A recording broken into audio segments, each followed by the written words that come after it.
You're listening to Have You Ever Wondered? It is Tuesday, July 26th, 2022. I'm Chloe,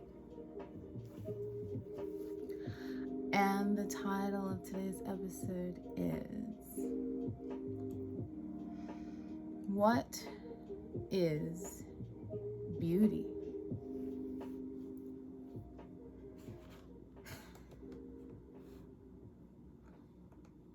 You guys, I had this so much on the brain that I almost started talking about it yesterday, just like as a matter of course. Excuse me. Like, I hadn't done any research or made any notes yet, but it's just like on my mind. And I was about to I was still wanting to talk about parenting, but this was like right there. But I exercised some self-control. I waited till today. Here we are. If you were in my stories over the weekend, hey, what's up? I posted a quick clip of a therapist named Dr. John Deloney, who has his own YouTube show, and he has callers, they ask questions, he helps them. He's not reinventing the wheel or anything. But of the times that I've seen the show, the advice he gives is thoughtful, it's authentic, it's compassionate. And honestly, I was just on YouTube and the algorithm recommended it, and I clicked on it. I did not know what I was in for. But I don't really believe in happenstance either. So this call that I was meant to hear really got me thinking. The short of it was that this woman who's recently married, at home with her new husband, she was on her way out. He was on a video call with some of his friends. She says hi quickly and see you later to all these people and leaves. A couple minutes later, while she's outside, she realizes, whoops, I forgot something, turns around, goes back into the house. In that brief amount of time, I mean, like, y'all, they didn't even wait. They waited for the door to close, I guess. Her husband and his friends start talking about her behind her back. They had transitioned into this very different conversation than what they were having while she was there. And they were asking her, and he had male and female friends on the call, if he had gotten over his lack of attraction to his wife while they were on their honeymoon. So I'm already appalled. One, that he was feeling like this, and two, that they were brazen enough to be asking. And he answers and says, no, we had a nice time on the trip and everything, but I haven't really shifted the needle in that area. I guess I'm just going to deal with not being aesthetically attracted to her. And while all this is going on, here she comes walking into her own house, into her own new life, and straight into this betrayal. So, she's devastated. Who wouldn't be? And that's why she was on the show, to get advice about what to do. And I can put the link in there. I'll go find it and put the link in the description if you want to hear it. But trigger warning, it's very sad. So if you're dealing with your own emotional issues and you can't really take on anyone else's, don't listen to it, because that's basically the whole story. But if you want to, you can. So in addition to being shocked and pissed, I was wondering, what gives him the right to say that she isn't beautiful? I have several question marks after that question in my notes. What gives him the right? Margaret Wolfe Hungerford can be credited with the phrase, beauty is in the eye of the beholder, which can be found in her book, Molly Braun. It was written in the 1800s. But as you and I both know, countless writers throughout history have mentioned similar versions of this sentiment. The ancient Greeks, Shakespeare, good old Ben Franklin. We've read their writings, and so I think it leads people to believe that this is conventional wisdom. David Hume even lays out in a way that I find quite pleasing. He says, beauty in things exists merely in the mind which contemplates them. And although that's a lovely way to say it, it's true. I mean, is something only beautiful if you think it's beautiful? Broaden the application. I have a friend who's an artist, and years ago, when we first became friends, one of the first disagreements we had was about a song that he had written. And upon discussing the significance, I said, it doesn't matter what I think the song means, it matters what you meant when you were writing it. And he said, I disagree. It doesn't matter what I meant when I was writing it, it matters what it means to you when you hear it. And in retrospect, I don't think either of us was completely right or completely wrong, but the point is, with a book, a movie, a song, a painting, a sculpture, whatever, a piece of art, the person taking it in can say, I like this, it resonates with me, I want more of this in my life. And although I genuinely consider every person on this planet to be a work of art, and I frequently appreciate people in that context, that's not all we are. And therefore, I don't think we as humans can be solely evaluated using the same parameters or criteria that you would use to evaluate an inanimate object.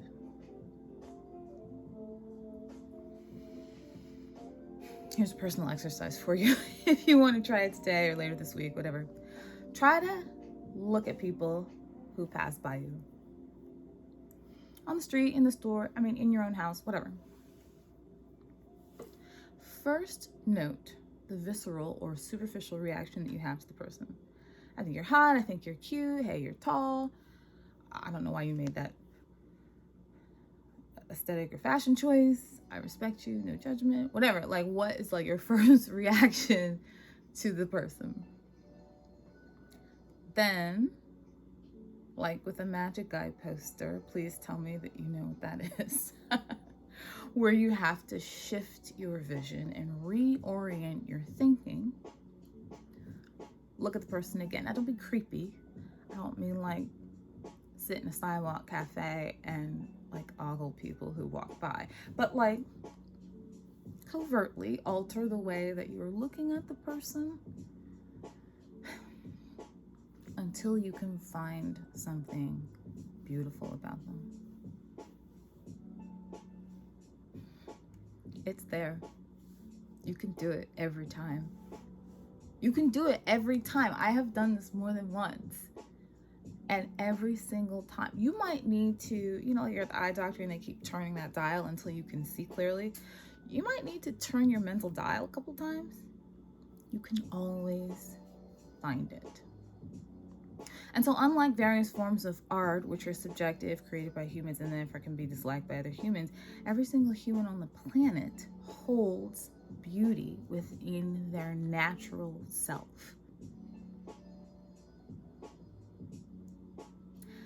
And so back to this poor woman, separate from the devastation of finding out that your chosen life partner is not only not attracted to you, but at such a level that they're willing to discuss this more than once with their friends. Separate from that, I still find it incredibly offensive what this man did to his wife, because I've never seen her and I know she's beautiful. Why could he not see it? How could he not see it?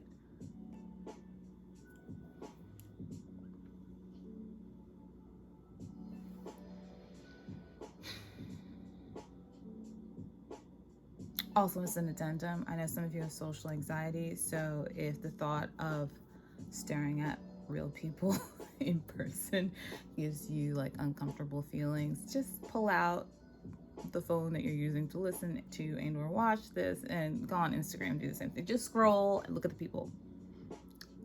Really look at them. There's beauty there.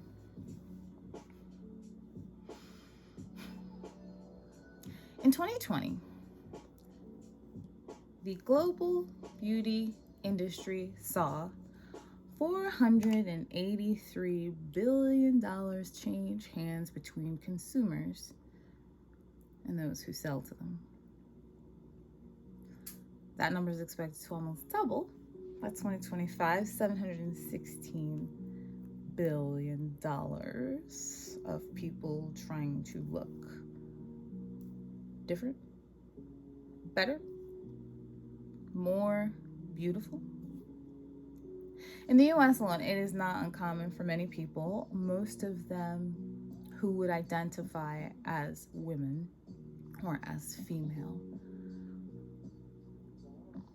It's not uncommon to spend hundreds of dollars a month maintaining their aesthetic appearance. Skincare, makeup, hair, nails, etc. Now, I used to buy into this a little bit more back when I was trying a lot harder to be like the traditional feminine type that all the people around me were telling me I had to be. I do not try anymore. But one of the first times that my world got rocked in this way was my freshman year of college. It was actually the first week, and I moved into the dorm, and you're meeting people, whatever. I'm not great with names, but I remember this girl. Her name was Shanice. Okay, her name wasn't, but it rhymes with that. And as I've done before, when I tell stories about real people, I change names. So we're gonna call her Shanice. And it rhymes with another name that some of you might know, which is, it also makes this story amusing because she introduced herself. She's like, I'm Shanice. And I was like, oh, ha, ha, ha. Okay, you get it. So the next morning, I go down the hall to go to the bathroom early.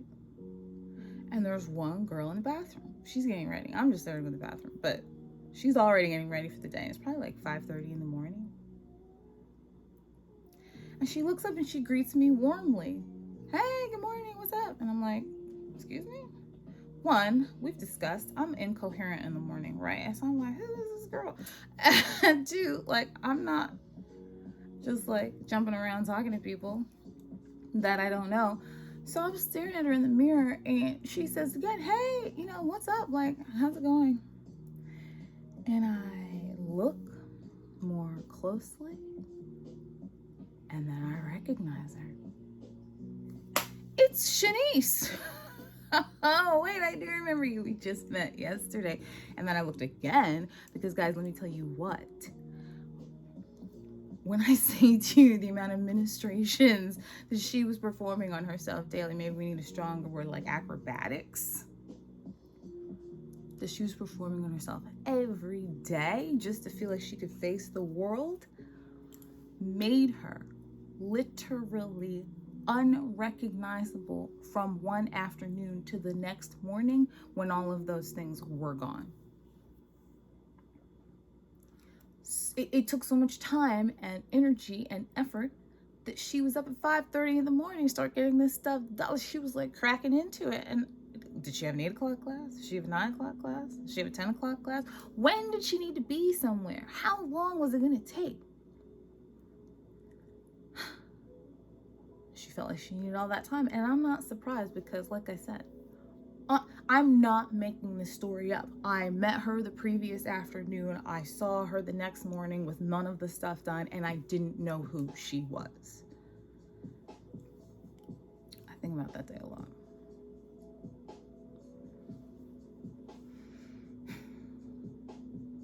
The story is also like very significant to me because I don't wear makeup at all. I've said this before, but I grew up very conservatively, a lot of rules. I was not allowed to wear makeup while I was living in the house with my parents, so I never did. I rebelled in other areas, but that wasn't one of them. It was actually one of the rules, like maybe the only rule that turned out to be a blessing because I never wore it. I never like wasted money on it. I never got interested in it. I still don't know how to do it. Like there's no makeup in my house. I don't know what to do with it. This is my face and that's what you get. Take it or leave it. But I did like a couple more double takes while I was in there, going to the bathroom, wash my hands, whatever. And I liked the way she looked better, normal, after I really saw her. She didn't even need all that. Now, I'm not saying like I don't do anything. Like, I do stuff. Like, I don't think it's appropriate to ask people what they did to themselves to look the way they look when you see them. Like, if you like the way they look, just like give them the compliment and keep it moving. It's none of your business how they got there unless they want to tell you, especially in regards to Black women. But we're going to talk about that another day. But yeah, I do some things. Most of it's for convenience, so that I can like, it used to be so that I could like get up and then leave very quickly, like less than 20 minutes. And now it's so that I can get up and do this and then leave very, very quickly. I have no tolerance for it taking longer than 20 minutes to get ready. But that's me. And my philosophy for a while has been like, there's like the best way you've ever looked. This is according to you, not necessarily according to someone else. There's like the best you've ever looked, and there's like the worst you've ever looked. And then there's like this mid-range where you like generally look most of the time. Like when people think of you, that's what they are picturing. And that's the version of myself that I aim for most days. And if I hit it, great. And if not, we'll try again tomorrow.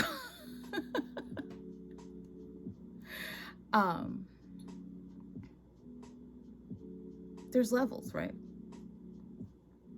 There's levels of yourself. Are you thinking about it now? Like the levels of yourself that you feel comfortable with, like the house you, and then maybe there's like a going to the store you, or like there's definitely the I'm just reaching out the door to grab this delivery version of me.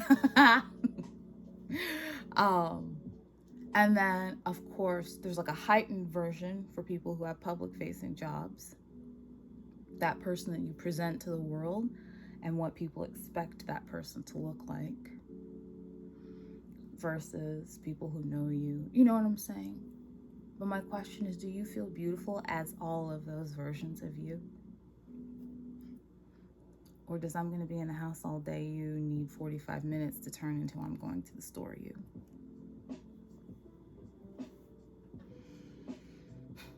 I had a procedure done recently, and because I'm so busy, I had scheduled on a Saturday morning, and it was a 2-part thing. And so the first time I went in there, the woman who worked on me, now, y'all, it's Saturday morning, okay?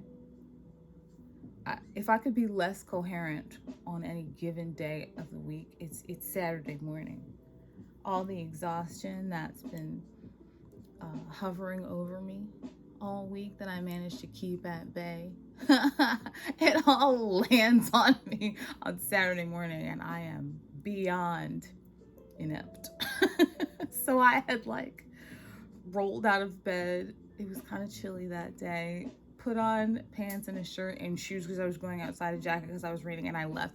I don't even know what I looked like. It wasn't great. It wasn't awful, but I mean, I was there. Like, I'm not trying to see anybody.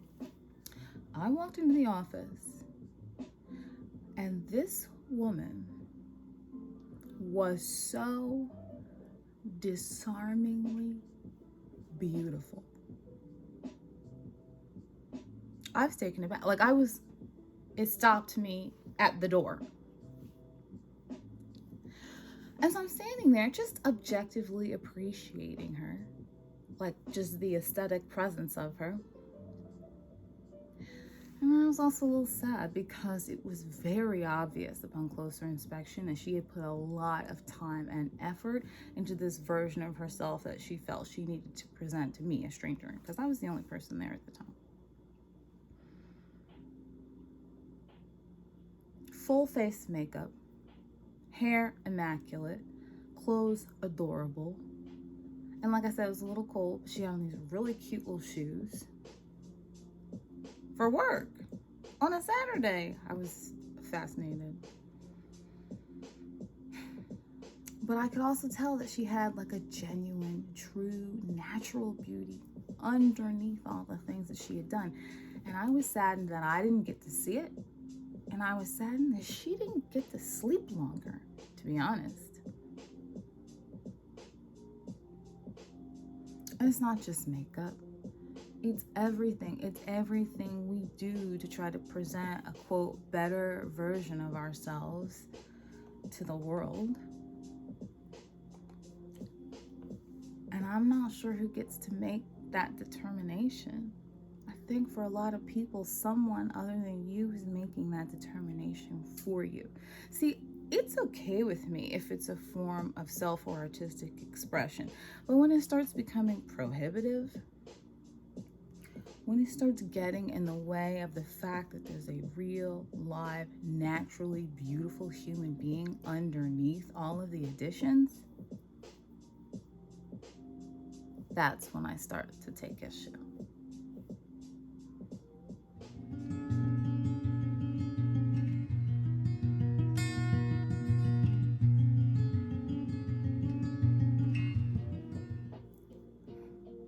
Y'all know I had to pick a short one for poetry time because I definitely just went off there and I can't keep it all day. It's not fair.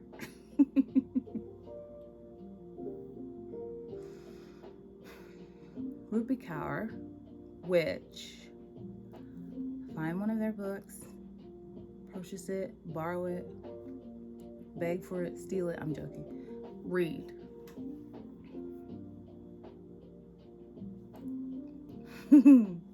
Here's a short one though.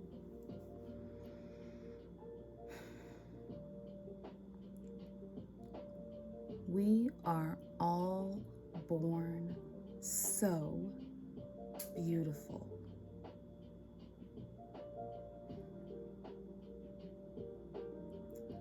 The greatest tragedy is being convinced we are not.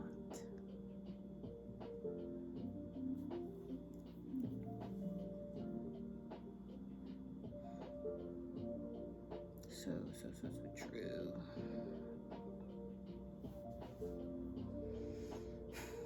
Yeah, the beauty industry is frequently targeted toward femme presenting individuals, but it's everyone. It doesn't start there.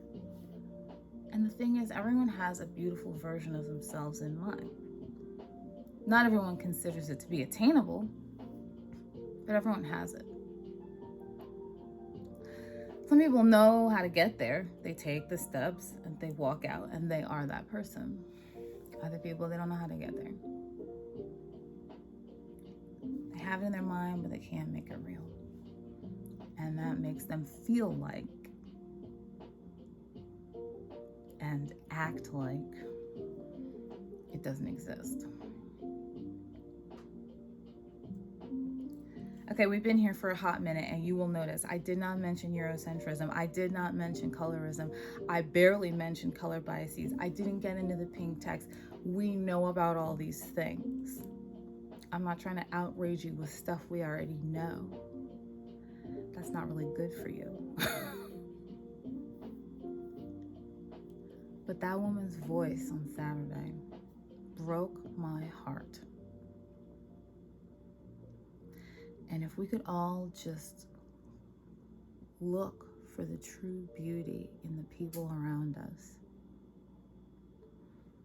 maybe someone else could be saved from that kind of pain. Because she is beautiful wherever she is right now. Miami, I think it said. And it's not her fault that her husband and his friends couldn't see it. Same with you. Do you feel it? You've seen your own beauty, right? Go look for it. Go look for it in yourself with no additions.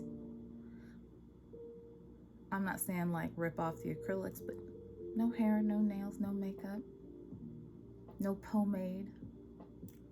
I mean, you could take a shower, but look for your real beauty. Shave, don't shave, whatever, but just like natural you. And then go look for it in the people that you encounter. And then go look for it in everyone. I'll see you tomorrow.